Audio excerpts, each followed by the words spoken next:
Foreign journalists were barred from school sites, and families were threatened with arrest for speaking to them.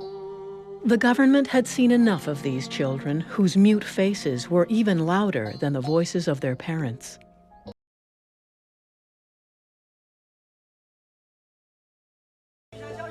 Beichuan is permanently sealed. The fairy tale town is a tomb for thousands who still lie buried in the rubble.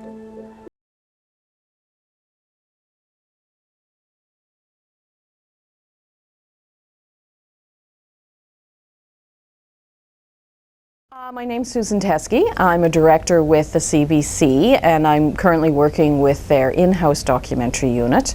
I've been making documentaries for longer than I want to admit, and this is actually the second documentary that I've made involving China. I was involved in a project 3 years ago called China Rises, which was a series about, you know, the rising economic power and change in China.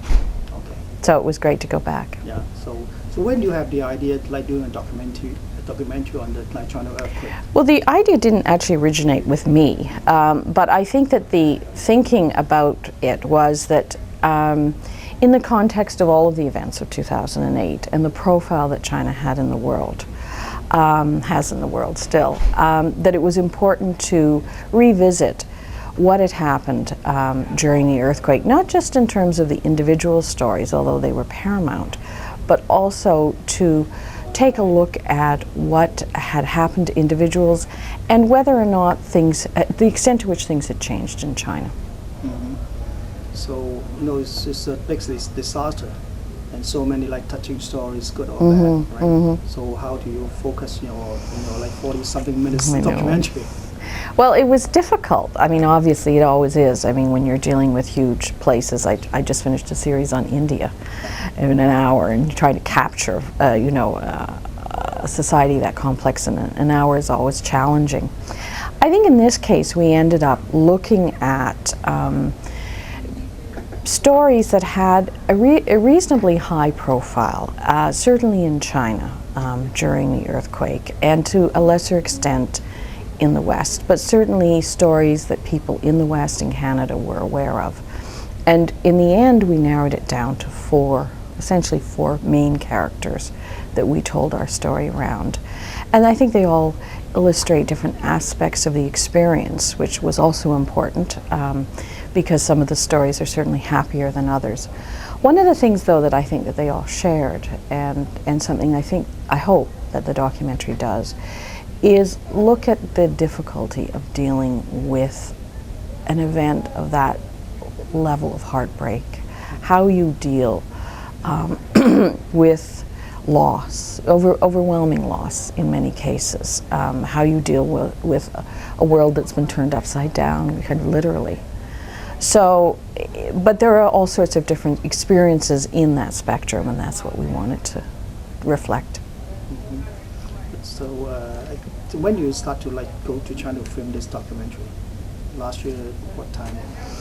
We went in November, and we stayed for pretty much the whole month in November, so that it was a period of time, obviously, where things had happened. We followed the stories through until fairly recently, in the sense of we've incorporated some of the things that happened to people after we left. There were some developments, major developments, certainly in one of the stories, to try and reflect how, you know, how people's lives had changed over that period of time. But you say that you go in November, so that means I see most touching like footage inside the documentary. They're not filmed by CBC, you got it from somewhere else. Oh yes, I mean, we obviously drew on a great deal of stock footage from all sorts of people around the world. We got a great deal of material from Sichuan television, who of course were the people right there and who started reporting within 2 hours of the earthquake, reporting live, and told very dramatic stories, very dramatic pictures, and they were very, very helpful in terms of providing footage to us. Of course, also CCTV, who again also covered it extensively. We also got material from the West and from the CBC, of course, who were also have a bureau in Beijing and who also were in the quake zone. I think everybody went to the quake zone, and that was one of the things that people remarked on. Of course, that was a major change. That for the first time, really, the foreign media, all media, was allowed to report during the quake. They were reporting live. The Chinese broadcasters were going 24/7. It was, in some ways, a very kind of Western experience, something we're very used to, but something brand new for people who work in television in China. And it, you know, as one of our stories reflects, it posed a lot of challenges and a very new experience for people there. Any difficulties from like produce this documentary from the government? Difficulties? People? Yes. Well, there's always difficulties, you know, when you're doing a documentary. I mean, exactly. Nothing is easy. Although I must say, having, you know, as I mentioned, I'd worked in China 4 years ago now almost. And things were not as difficult in some ways this time as they were 4 years ago. I think that for the most part what we were dealing with was not terribly sensitive. There weren't issues that the government was concerned about, with one exception. And certainly many of the people that we were dealing with were people who had already been exposed to the Western media, which I think made a difference. You know, they had been interviewed before, they were in the spotlight in China, certainly, so that they were used to kind of the process, and it wasn't as scary, perhaps, as it might be to, you know, to be someone who's never dealt with the media before. And I think that also was reflected actually when we were in Sichuan province. You know, in the more remote areas where you would expect people to be more wary, I suppose, of foreigners and foreign press. Because of the experience of the earthquake, of course, and the amount of foreign media, they were used to seeing foreign media. And so that it was, you know, it wasn't something as foreign as it might have been, you know, certainly when I traveled all over the place in China 4 years ago, where people had never seen Western media, maybe not even Westerners, you know. And that was a longer process, of course, of getting trust and the rest of it. I mean, there was only one situation, I think, where we had some difficulties, and that, of course, was around the collapse of the schools, which was, and I think remains, a very sensitive issue for the Chinese government. That's still an unsolved case right now, right? Pardon me? Like the collapse of primary schools. Yes, yeah, yeah. And it's, I mean, it clearly is a sensitive issue. And it's an issue that has provided, or it's a situation that has provided enormous heartbreak for those parents who are still looking for answers, would still like someone to say there was some responsibility there, and are still waiting to hear that. So in the 4 stories inside that documentary, which one is the most touching? You think the most touching by itself? They all are. You know, I mean, I think that they're different. They're all touching in very different ways. You know, the first story we do of the Sichuan television reporter, her story in and of itself is you know, she doesn't actually suffer any loss, but she tells a story. She's involved in a story that is heartbreaking. I'm not even sure how much I should give away here, but I don't usually like to spoil my own documentaries before they go on air. Okay, by the time you it'll be over. Okay. I've seen your video, so, yeah. Anyway, she's involved with the story of a young man who is trapped under concrete, and who is trapped under terrible conditions for 3 days. And he wants to talk to his wife. He tells his wife that he really just has a very simple hope, and that is that he can live happily, in essence, with her. And he is rescued. They manage to get him out. But then, amazingly, when you think he's safe, it's a miracle he's been saved, he dies. And it is, I think, a very pivotal moment for the reporter because she's a young woman. She's not experienced. She's not used to this kind of life and death situation. She told us she very much, one of the things that affected her most profoundly was that she could not save people. She couldn't help people. It's almost impossible to imagine being able to hear people yelling for help and knowing there's nothing you can do and knowing that they're going to die. It's unimaginable, and this had affected her, and I think she truly thought that she'd be able to save Chen Jian, that well, she might not be able to save, but that he would be saved. She gives him water to help him survive, and then in the end, when he dies, she is heartbroken, and she cannot believe it. She can't accept it, and it's a very powerful moment. It's heartbreaking for everyone. The story of Liu Wei, who is the young girl who, not very far away physically from the trucker, is also trapped for 3 days.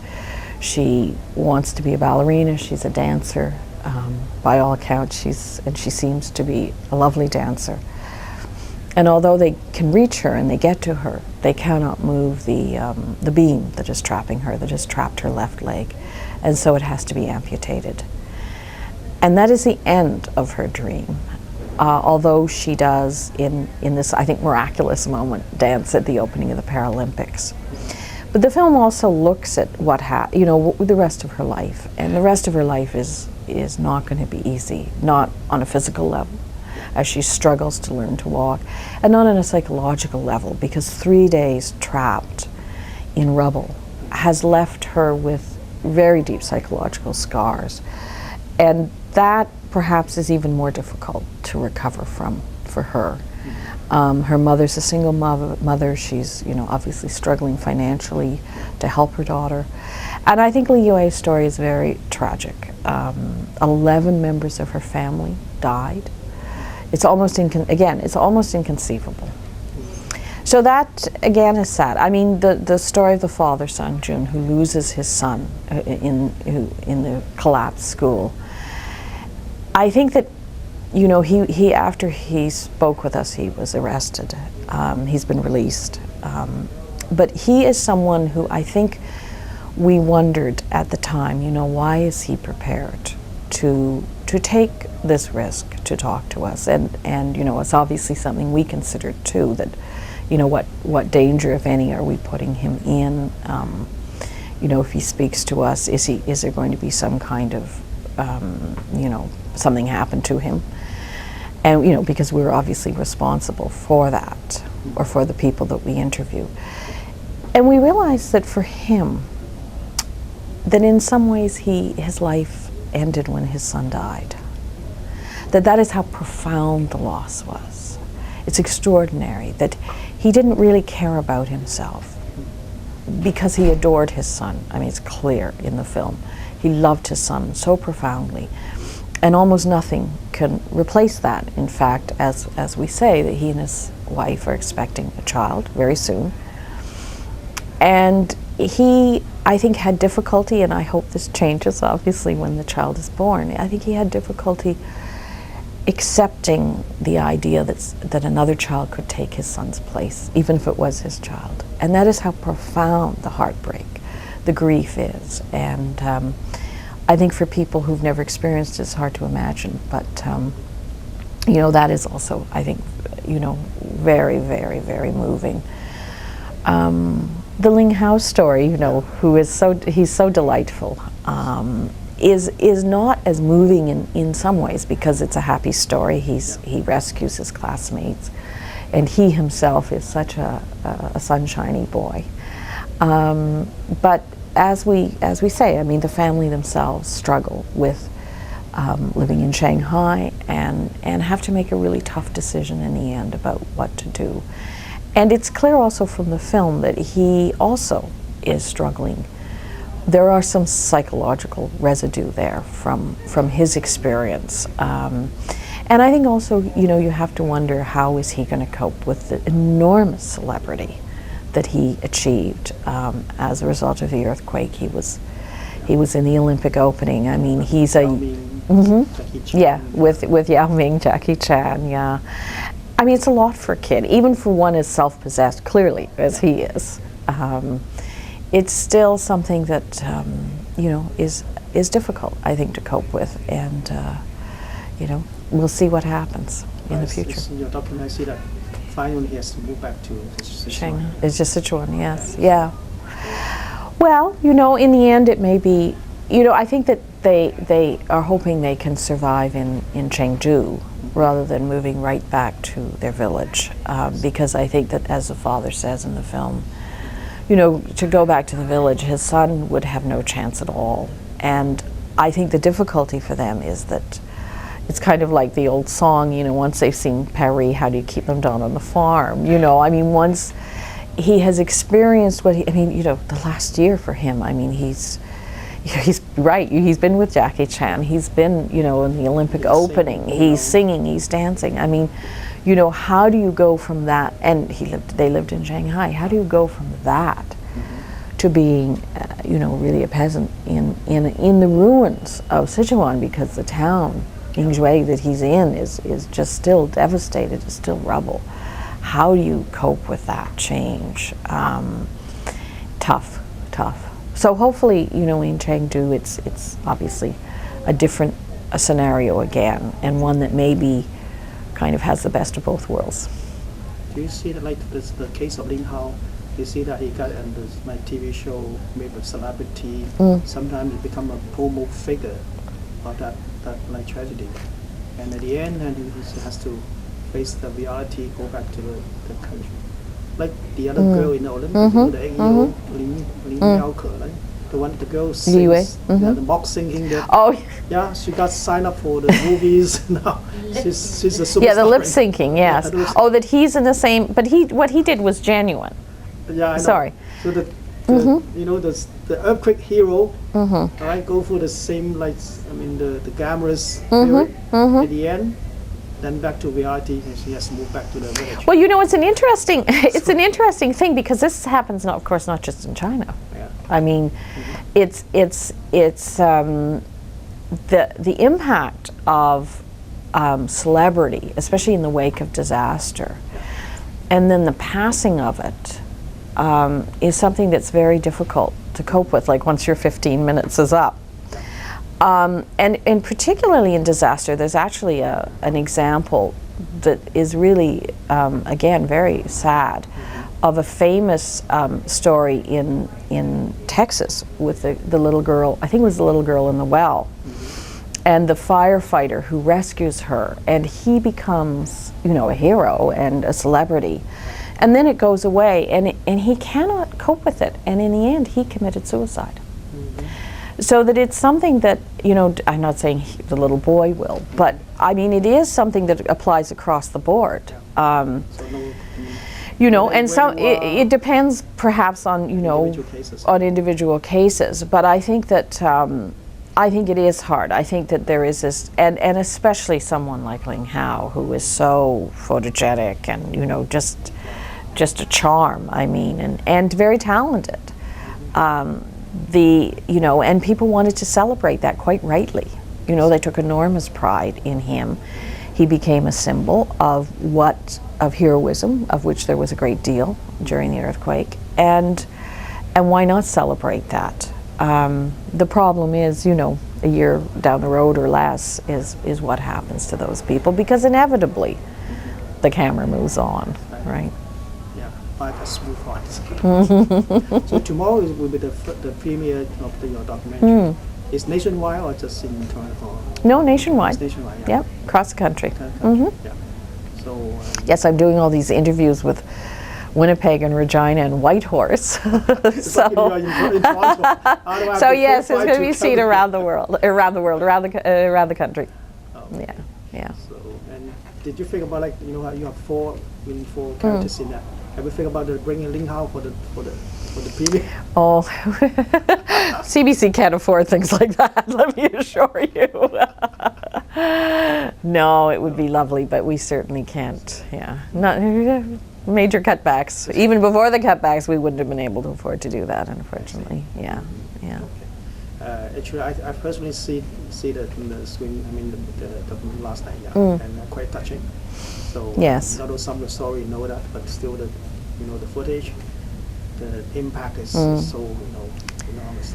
Well, I think that it's one of the things I hope that the documentary does achieve is that I think that very often, when you're dealing with these big countries like China or like India for that matter, you think of them as just, big masses of people.